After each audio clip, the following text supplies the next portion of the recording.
Oke teman-teman semua, baik lagi di KPN News masih membahas kasus Subang. Jadi diinformasikan untuk update kasus Subang bahwasannya rekonstruksi akan dilaksanakan oleh Polda Jabar pada hari Rabu nanti ya teman-teman. Hari Rabu nanti. Jadi akan diadakan yang namanya rekonstruksi sesuai janji dari Polda Jabar bahwasannya pada saat rekonstruksi nanti itu semua namanya barang bukti akan dikeluarkan dari gudang. Itu ada ratusan barang bukti akan ditaruh di TKP gitu ya, dan dilakukanlah namanya rekonstruksi. Ya sudah sewajarnya sih kalau rekonstruksi ya seharusnya semua para tersangka itu dihadirkan ya teman-teman. Namun ya makanya di sini gue kemarin tuh bilang Polda Jabar terlalu terburu-buru ya, karena ya para tersangkanya ini aja belum ditahan tapi sudah melakukan rekonstruksi. Menurut gua itu gua nggak tahu sih ya itu memang teknik dari Polda Jabar atau gimana, tapi menurut gua harusnya dilakukan penahanan dulu atau benar-benar saksi ini tidak bisa berkutik lagi gitu kan. Kalau udah ditahan artinya sudah ada bukti yang kuat, tapi di sini belum ada penahanan dulu tapi langsung rekonstruksi gitu. Memang ya menurut Pak Roman ya benar juga kalau misalkan belum mengaku, kalau misalkan melakukan rekonstruksi tentunya memang aneh gitu ya. Pernyataan Pak Roman ya tentunya ya benar ya teman-teman, walaupun jika memang dipaksa gitu kan untuk para tersangka nih yang 4 belum akan melakukan rekonstruksi sesuai arahan Danu, ya tentunya ya itu jadi memang apa ya sepihak gitu teman-teman ya. Ya bagusnya sih memang rekonstruksi itu dibuat mengaku dulu untuk tersangkanya baru dilakukan rekonstruksi ya. Namun ya mungkin itulah prosedur dari pihak kepolisian untuk naik ke pengadilan ya. Kita hanya bisa sebagai masyarakat hanya bisa mengikuti prosedur yang dilakukan oleh pihak kepolisian gitu ya. Walaupun memang nanti agak aneh ya, karena ya tentunya nanti akan dari satu pihak aja gitu, dan nanti bakal rame juga ya kalau misalkan para tersangka akan dihadirkan gitu, dan tentunya pasti akan ya kalau emang dia tidak bersalah tentunya akan kagok ya, kecuali dia memang harus udah ditentuin memang bersalah gitu ya pengadilan gitu, baru nanti dia nggak bisa berkutik lagi gitu. Sedangkan ini kan prosesnya belum mengaku gitu ya. Ya itulah mungkin bukti bahwasannya pihak kepolisian tidak memerlukan yang namanya pengakuan, namun ya jadi terkesan terpaksa gitu ya. Di sini ya gue mau bahas sedikit tentang pernyataan Pak Roman yang menyatakan bahwasanya penetapan tersangka kliennya ini ya hanya berdasarkan pada pernyataan Danu, dan bahwasanya tersangka ini ditersangkakan dahulu baru dicari bukti gitu ya. Padahal kenyataannya ya nggak begitu ya. Kan dari Kombes Pol Ibrahim Tompo sudah menjelaskan juga bahwasanya Danu menyerahkan diri atau enggak, bahwasanya mereka sudah ditargetkan gitu teman-teman. Jadi polisi sudah punya bukti sebelumnya. Jadi bukan karena Danu, bukan karena dia langsung ditersangkakan dulu gitu kan, seperti itu kan. Kalau masalah barang bukti yang diungkapkan Danu itu kan memang dari pernyataan Danu, bukan dari pihak kepolisian yang sebelumnya sudah mencari bukti sebelumnya. Itu sih dari situ ya gue kalau untuk hal itu kurang setuju. Tapi kalau masalah rekonstruksi dipaksakan nantinya ya tentunya ya gue setuju pernyataan Pak Roman, karena ya nanti bakal ya aneh juga ya gitu. Walaupun ya mungkin itulah prosedur yang harus dilaksanakan oleh pihak kepolisian, mengaku atau tidak mengaku, karena pihak kepolisian sudah menetapkan mereka sebagai tersangka, dan kronologinya nanti akan diterapkan yang Danu gitu ya. Mungkin ya prosedur mungkinnya dari situ, kita kan sebagai masyarakat nggak tahu tekniknya, nggak tahu prosedur ya dari pihak kepolisian seperti apa. Kita hanya bisa mengikuti ya kalau memang itu sudah sesuai aturan dan kejaksaan juga sudah menyetujui. Di sini kan sebenarnya kan yang ditekankan oleh pihak kepolisian ini kejaksaan gitu teman-teman. Jadi buktinya udah ada, saksinya udah ada, agar naik P21 biar bisa naik ke persidangan. Dan ini juga untuk persidangan tentunya dibutuhkan juga oleh Pak Roman. Jadi kalau menurut gue pribadi nih untuk Pak Roman, kalau misalkan mengadakan yang namanya pra-peradilan itu untuk kayak dananya segala macam, itu bakal menurut gue pribadi bakal terbuang sia-sia gitu. Misalkan kan ada 4 kliennya nih yang jadi tersangka. Kalau misalkan satu kliennya aja udah 100 jutaan gitu, udah 400 juta gitu kan dananya gitu kan udah ada dana budget nih. Lebih baik itu dikeluarkan dana budgetnya nanti di persidangan. Untuk apa? Nanti untuk kayak tentunya bayar ya saksi ahli kan kayak gitu, untuk saksi ahli-ahli kayak digital, saksi ahli psikologi yang pernah gue bilang gitu kan, untuk kayak menguatkan kesaksian dari Arigi segala macem, atau kesaksian dari klien-kliennya yang lain. Itu menurut gue lebih efektif ya daripada pra peradilan yang nanti akan tidak terlalu efektif gitu, dananya keluar gitu kan, padahal dananya mungkin nanti akan efektif dikeluarkan di persidangan nanti. Jadi kayak gitu, itu menurut gue pribadi ya teman-teman. Kalau menurut teman-teman gimana gue nggak tahu ya, kayak gitu.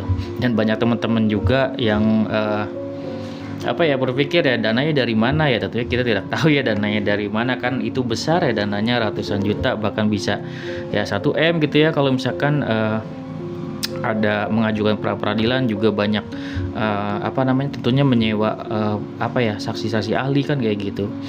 Tentunya itu ya kalau ada dananya ya silakan ya, tapi menurut gue pribadi dananya ini bagusnya memang dialokasikan untuk persidangan, lebih efektif gitu. Jadi untuk memperkuat nih di persidangan nanti, menurut gue seperti itu. Dan tentunya juga dari pihak ATS juga seperti itu ya teman-teman, pastinya akan mempersiapkan namanya di persidangan nanti gitu, kayak untuk mungkin ada saksi ahli segala macem gitu kan. Itu pasti dananya sama-sama keluar lah gitu kan dari masing-masing kuasa hukum gitu teman-teman. Ya kita dukung aja sih sebagai pengacara nih ya teman-teman. Jadi sebagai pengacara ya Pak Roman ini kan dari awal mengawal kasus Subang, dan kita hargai banget ya untuk pengacara Pak Roman tentunya ya. Jadi pengacara itu bertugas untuk sebagai kuasa hukum ya menurut undang-undang, terlepas dari bersalah atau enggaknya klien teman-teman. Jadi memang terpisah nih, jangan teman-teman satuin seolah-olah misalkan Pak Roman ini membela yang salah gitu. Jadi nggak seperti itu juga teman-teman, karena memang tugas dari pengacara membela kliennya. Jadi otomatis memang sudah mengikuti aturan bahwasanya Pak Roman ya membela kliennya, juga Pak Taufan juga membela kliennya gitu. Jadi semaksimal mungkin ya integritasnya tentunya di sini sangat sangat diuji ya untuk Pak Roman, karena di sini Pak Roman ini posisinya sangat tidak diuntungkan. Namun di sini juga Pak Roman juga bisa baiknya ada penilai positifnya ya, bisa menunjukkan integritasnya nih gitu, seberapa kuat dia bisa yang namanya andaikan pun bersalah gitu, dia bisa melakukan yang namanya tindakan-tindakan hukum seperti apa gitu kan, untuk meringankan atau bahkan bisa melakukan tindakan-tindakan hukum memang jika memang kliennya tidak bersalah dan bisa membuktikan gitu. Itu sangat bagus untuk Pak Roman kayak gitu. Namun jika tidak bisa, misalkan kliennya ada yang mengaku atau kayak gimana gitu kan agar mendapatkan keringanan, misalkan Bu Mimin Bu Mimin mengaku agar Bu Mimin bukan sebagai ibarat kata bukan sebagai otak gitu kan ya, atau bukan sebagai dalang, nanti tentunya akan mendapatkan keringanan hukuman. Juga Abi Arigi akan mendapatkan keringanan hukuman seperti itu. Contohnya nanti Pak Roman bisa namanya itu mengajukan yang namanya keringanan segala macam karena kooperatif misal kayak gitu. Tentunya di sini dari Pak Roman ini bakal penting ya perannya sebagai kuasa hukum, baik itu kliennya bersalah atau enggak. Tentunya tindakan hukum yang akan dilakukan Pak Roman itu sangat penting nantinya gitu teman-teman. Juga tentunya untuk Pak Taufan ya teman-teman. Pak Taufan juga di sini ya sudah mulai berbicara gitu kan, dan juga menyinggung Pak Roman juga bahwasanya kalau Pak Roman tahu ya mengenai misalkan, kan Pak Roman ini sudah mengawal kasus Subang dari awal, mendampingi Pak Yosep setelah kejadian gitu, langsung mendampingi Pak Yosep, tentunya tahu banyak hal ya. Pak Taufan juga di video terbarunya Kang Heri itu menyatakan bahwasanya kalau misalkan tahu sesuatu ya bilang aja gitu kan, agar kasus ini bisa terungkap. Namun di sini tentunya ya Pak Roman di sini posisinya tentunya membela klien di sini gitu kan. Tentunya Pak Taufan ini sebagai pembela yang namanya kedua korban juga wajar ya teman-teman untuk bilang seperti itu teman-teman. Kalau misalkan Pak Roman tahu ya agar bilang aja gitu agar kasus ini bisa terungkap. Jadi Pak Roman di sini Pak Tovan di sini berarti tindakannya sebagai bukan kuasa hukum Danu nih, berbicara sebagai kuasa hukum kedua korban gitu. Jadi beliau bilang bahwasanya kalau misalkan Pak Roman tahu karena mengawal dari awal, misalkan ada hal-hal gitu kan yang belum terungkap dan mungkin bisa diungkapkan di media atau di kepolisian, ungkapin aja gitu. Karena di sini kalau gue lihat pribadi ya di video terbarunya Kang Heri itu kayak seperti Pak Roman Pak Tovan tuh yakin banget Pak Roman ini tahu sesuatu kayak gitu. Namun tentunya ya nggak mungkin kalau misalkan Pak Roman membicarakan sesuatu yang memberatkan kliennya ya teman-teman, karena kan di sini kan sudah jelas bahwasanya yang namanya pengacara tentunya akan mendukung kliennya juga kan, tentu Pak Tovan juga akan mendukung yang namanya kliennya baik itu Danu atau ya tentunya kedua korban gitu ya. Posisinya memang kadang teman-teman kan berpikir gimana tuh Bang, Pak Tovan kan ada bela Danu juga, tapi kan di sini posisinya kedua korban juga. Di sini memang diuntukkan untuk Danu. Danu kan juga sudah meminta maaf gitu kan ya kepada keluarga Bu Tuti gitu kan, keluarganya sendiri gitu sudah meminta maaf gitu kan. Tentunya ya juga harus meminta maaf kepada ya mungkin Yoris gitu kan ya, kalau misalkan Yoris tidak terlibat gitu kan ya.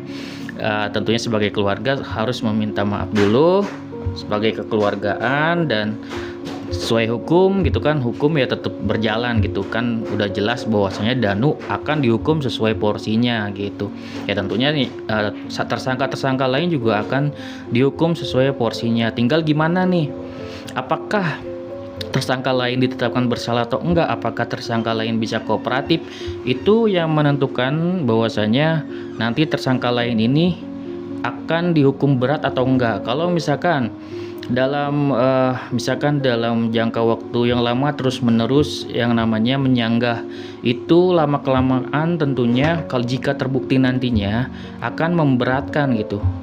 Jadi bisa dihukum mati atau dihukum seumur hidup gitu. Jika misalkan kooperatif nih, misalkan kooperatif terbukti bersalah namun sebelumnya sudah yang namanya ambil tindakan. Ambil tindakan itu apa? Ambil tindakan itu sudah yang namanya mengakui dan bisa mau kooperatif. Itu biasanya nanti apakah nanti akan 20 tahun penjara atau 10 tahun penjara, itu akan mendapatkan keringanan kayak gitu teman-teman.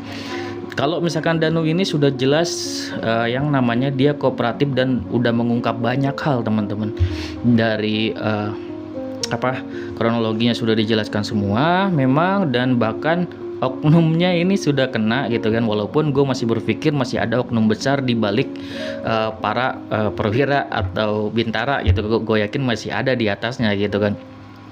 Namun gue nggak tahu pihak kepolisian apakah berani untuk terus mengungkap gitu kan ya, siapakah otak gitu ya sampai ini tuh bisa lama gitu ya, seperti itu.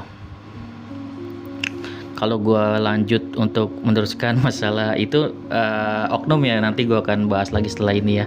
Ini gue bahas tentang ininya aja sih, mungkin klien dari Pak Roman, klien dari Pak Tovan gitu kan ya. Kalau misalkan masing-masing kooperatif, gue yakin akan mendapatkan keringanan hukuman. Mungkin yang tadinya dihukum harusnya seumur hidup, ya bisa jadi kena hanya 20 tahun penjara atau 10 tahun penjara, seperti itu jika kooperatif.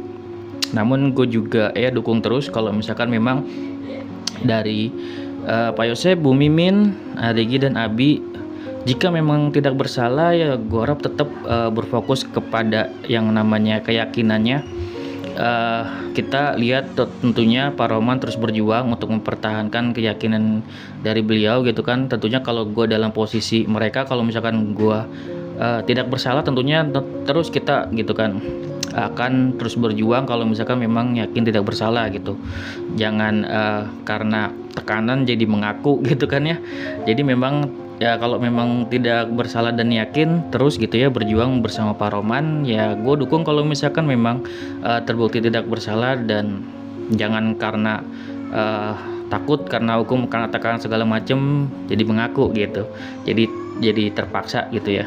Tentunya di sini kok di sini pasti ya menurut gua nanti di persidangan kan akan terungkap siapa yang benar siapa yang salah, dan mungkin banyak dari tersangka-tersangka lain yang tadinya belum terungkap jadi terungkap di persidangan nanti. Tentunya satu orang akan berbicara nanti akan berembet ke semuanya kayak gitu. Oke, segitu dari gua, ini udah kepanjangan. Semoga bermanfaat. Wassalamualaikum warahmatullahi wabarakatuh. See you next video teman-teman.